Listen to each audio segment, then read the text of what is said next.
తెలంగాణ అన్నదాతలందరైతే రైతు భరోసా విషయంలో ఏమనుకుంటున్నారు? మరి 100% తెలంగాణ ప్రభుత్వము రైతు రుణమాఫీ చేసిందనుకుంటున్నారా, లేకపోతే ఇంకా రుణమాఫీ జరగాల్సి ఉందనుకుంటున్నారా అనేటువంటి విషయాల గురించి ఒక్కసారి మనం ఈ వీడియోలో తెలుసుకుందాం. అయితే ఎట్లా అన్నా ఏంది అని అంటే, మనకైతే కొన్ని మన వీడియోస్ కింద పెట్టినటువంటి కామెంట్లలో వచ్చినటువంటి కొన్ని కామెంట్లను తీసుకుని అయితే నేను ఈ వీడియో చేస్తున్నాను. అందులో మన తెలంగాణ ముఖ్యమంత్రి గారు అయినటువంటి సీఎం రేవంత్ రెడ్డి గారి యొక్క నియోజకవర్గం అయినటువంటి కొడంగల్ నుంచి కూడా మనకు ఒక అన్న కామెంట్ చేయడం జరిగింది. దాని గురించి కూడా తప్పకుండా మీకైతే నేను ఈ వీడియోలో చెప్పేటువంటి ప్రయత్నం అయితే చేస్తాను. తప్పకుండా మీరైతే వీడియో చివరి వరకు చూడండి. వీడియో కొంచెం లెంతీగా ఉన్నా కూడా తప్పకుండా చూడండి. మనకు మరి స్వయంగా మన ముఖ్యమంత్రి గారి నియోజకవర్గంలోనే మరి రుణమాఫీకి సంబంధించినటువంటి విషయం పైన ఒక అన్న కామెంట్ చేసిండు. మరి దాని గురించి అయితే తప్పకుండా నేను వీడియోలో చెప్తాను. మీరైతే వీడియో చివరి వరకు చూడండి. ఎవరైనా కొత్తగా మన ఛానల్ చూస్తున్నట్లయితే ఇంకా సబ్స్క్రైబ్ చేసుకోకపోతే వెంటనే సబ్స్క్రైబ్ చేసుకొని పక్కన ఉన్నటువంటి గంట సింబల్ అయితే నొక్కండి. ఇప్పుడైతే ఒకసారి మనం చూద్దాం కామెంట్లను. ఒక అన్న కామెంట్ పెట్టింది చూడండి. మెదకు డిస్టిక్ అట తూఫ్రాన్ మండలు కున్నాలపల్లి విలేజ్ అట అన్నది 1,70,000 రుణమాఫీ కాలేదని చెప్పేసి అన్న కామెంట్ పెట్టిండు. అలాగే ఇంకొక అన్న మన బాలరాజు హనుమంత్ అట అన్న పేరు దేవరకొండ నియోజకవర్గం తాటికల్లు గ్రామము మాకు 2 లక్షల రుణమాఫీ కాలేదు, ఎప్పటిలోగా అవుతుంది, 5వ విడత రుణమాఫీ ఉంటుందా లేదా అనేది అన్న కామెంట్ పెట్టిండు. దేవరకొండ నియోజకవర్గం అట అన్నది అన్నకు 2 లక్షల లోపు రుణం ఉందట, మరి అన్నకు కూడా రుణమాఫీ కాలేదట. వాస్తవానికి పైన మన కామెంట్ చూసుకుంటే 1,70,000 అని అంటే మనకు ఆల్మోస్ట్ మనకు 3వ విడతలో కావాలి. సరే కొన్ని సాంకేతిక కారణాల వల్ల అంటే కనీసం 4వ విడతలోనైనా కూడా రుణమాఫీ అనేటువంటి కావాలి, అయినా కూడా కాలేదు. వాస్తవానికి చాలా కామెంట్లు పెట్టారు అన్నలందరూ మన వీడియో చూస్తున్నటువంటి వాళ్ళైతే ఇంకా ఎవరికైనా 2 లక్షల లోపు రుణమాఫీ కాకుంటే తప్పకుండా కింద కామెంట్ అయితే చేయండి. అదేవిధంగా మీకైతే ఫ్యామిలీ గ్రూపింగ్ అయిందా కాలేదని కూడా కిందనైతే కామెంట్ చేయండి.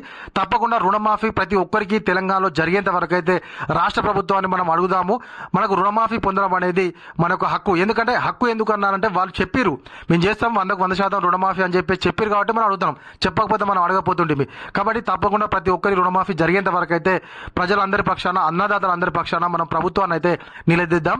అదేవిధంగా ఇప్పుడైతే మనకు ముఖ్యమంత్రి గారి ఇలాకాలో ఉన్నటువంటి ఒక వ్యక్తి అయితే పెట్టినటువంటి కామెంట్ చూద్దాం. ఇప్పుడు అన్న పేరు వచ్చేసట పుట్టి శ్రీనివాసు.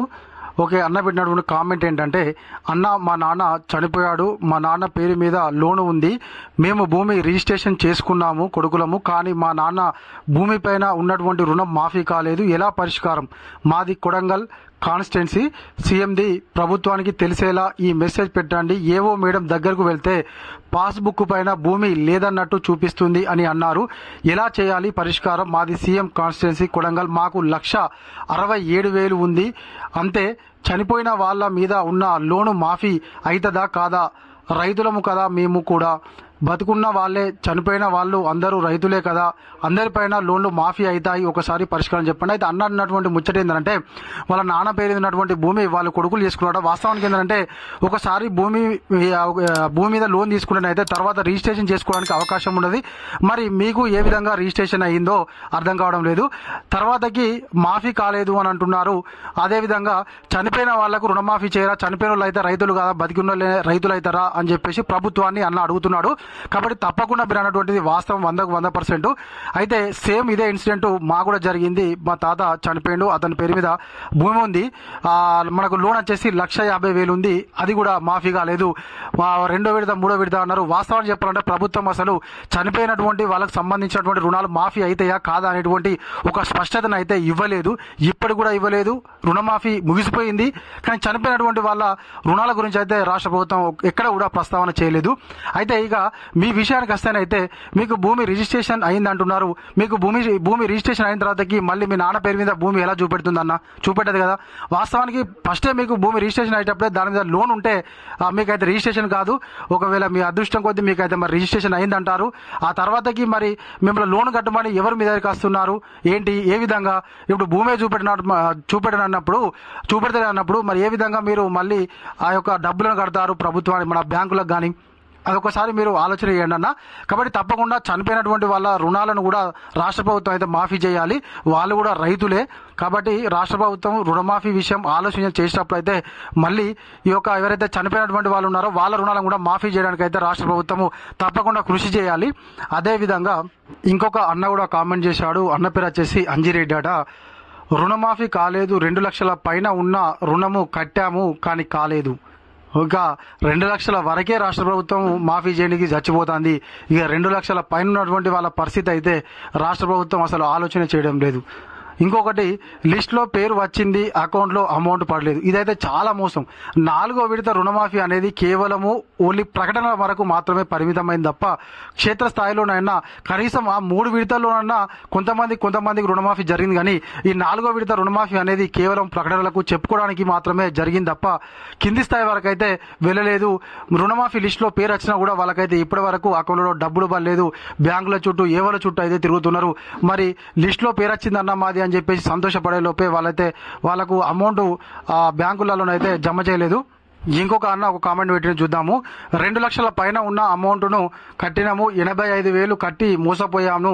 తుమ్మల మాటలు విని నా గోస నీకు తెలియదా తుమ్మల గారు అంటూ అన్న ఒక కామెంట్ పెట్టిండు. అయితే వాస్తవానికి ఏంటంటే వ్యవసాయ శాఖ మంత్రి గారు అయితే మీరు పైన ఉన్నటువంటి అమౌంట్ను కట్టండి, తప్పకుండా కింద ఏదైతే 2 లక్షల వరకు ఉన్న అమౌంట్ను మేము ఖచ్చితంగా మాఫీ చేస్తాము, రైతు సంక్షేమ ప్రభుత్వం అని చాలాసార్లు అయితే మనకు తుమ్మల నాగేశ్వరరావు గారు అయితే చెప్పడం జరిగింది. పాపం దాన్ని ఏంటంటే ఖచ్చితంగా మాఫీ చేస్తారు అనేటువంటి ఉద్దేశంగా మంత్రి గారు చెప్పారనేటువంటిది పాపం వాళ్ళు అర్థం కాక పోయి డబ్బులను కట్టేసి ఇప్పుడు ఎన్ని అంటే ఏముండదన్న. ఓకేనా. ఇంకొకటి, తుమ్మల నాగేశ్వరరావు గారు మీకు 2 లక్షల పైన వాళ్ళకి కొన్ని డేట్స్ చెప్తాము, ఆ డేట్స్లో కడితే రుణమాఫీ వస్తుంది అన్నారు. ఇప్పుడు మాట మార్చి రాజకీయం చేస్తున్నారు, మిమ్మల్ని నమ్ముతారా సార్ రైతులు అని చెప్పేసి అన్న కామెంట్ పెట్టిండు. ఏంటిదంటే మనకు తుమ్మల నాగేశ్వరరావు గారు అయితే గతంలో ఏం చెప్పారంటే ఈ యొక్క 2 లక్షల పైన ఉన్నటువంటి అమౌంట్ కట్టినటువంటి వాళ్లకు సపరేట్ డేట్స్ చెప్తాము, వాటి కొన్ని మార్గదర్శకాలను కూడా మేము విడుదల చేస్తాము. ఎవరైతే 2 లక్షల పైన అమౌంట్ కట్టి ఉన్నారో వాళ్ళకు కూడా మేము మాఫీ చేస్తాము, వాళ్ళకు సపరేట్ ఏదైతే షెడ్యూల్ మేము ప్రకటన చేస్తామని చెప్పారు. కాకపోతే 2 లక్షల పైన అమౌంట్ కట్టి ఉన్నటువంటి వాళ్ళ గురించి అయితే ఎక్కడ కూడా ప్రస్తావన చేయలేదు. కట్టు అన్నారు తప్ప కట్టిన తర్వాత అయితే ఎక్కడ కూడా ప్రస్తావన చేయకుండానే తెలంగాణలో రుణమాఫీ ప్రక్రియ అయిపోయింది అని చెప్పేసి స్వయంగా రాష్ట్ర ముఖ్యమంత్రి గారు ప్రకటన చేయడం అయితే చాలా విడ్డూరంగా ఉంది. ఎందుకనంటే మరి కనీసం 2 లక్షల పైన కట్టినోళ్ళు మరి వాళ్ళు బాధపడకండి, మీకు తప్పకుండా చేస్తామనేటువంటి ప్రకటన చేయకుండానే తెలంగాణలో ఇక రైతు రుణమాఫీ ప్రక్రియ ముగిసిపోయినట్టే అని చెప్పేసి చెప్పినటువంటి మన ముఖ్యమంత్రి గారు మరి 2 లక్షల పైన కట్టినటువంటి వాళ్ళకి ఏం సమాధానం చెప్తారో చెప్పాలి. ఇగో ఇది మనకు రుణమాఫీకి సంబంధించినటువంటి విషయం. ఇంకా ఎవరికైనా 2 లక్షల లోపు రుణమాఫీ కాకుండా 2 లక్షల పైన మీరు అమౌంట్ కట్టున్నా కూడా తప్పకుండా కింద కామెంట్ చేయండి. మళ్ళీ రుణమాఫీ రాష్ట్ర ప్రభుత్వం చేసేంత వరకు అయితే మనం తప్పకుండా ప్రతిరోజు వీడియోస్ అయితే చేద్దాము. రాష్ట్ర ప్రభుత్వం వరకు కూడా వీడియోస్ తప్పకుండా వెళ్తాయి, వాళ్ళు కూడా చూస్తారు. కాబట్టి ఇంకా ఎవరికైనా 2 లక్షల లోపైన 2 లక్షల పైన అయినా రుణమాఫీ కాకుండా తప్పకుండా కామెంట్ చేయండి. ఇది గలటి మన వీడియో. ఈ వీడియో మీకు నచ్చినట్లయితే ఖచ్చితంగా ఒక లైక్ చేయండి, కామెంట్ చేయండి. ఇంకా ఎవరైనా కొత్తగా మన ఛానల్ చూస్తున్నట్లయితే సబ్స్క్రైబ్ చేసుకోకపోతే తప్పకుండా సబ్స్క్రైబ్ చేసుకొని పక్కన ఉన్నటువంటి గంట సింబల్ నొక్కండి. Thank you.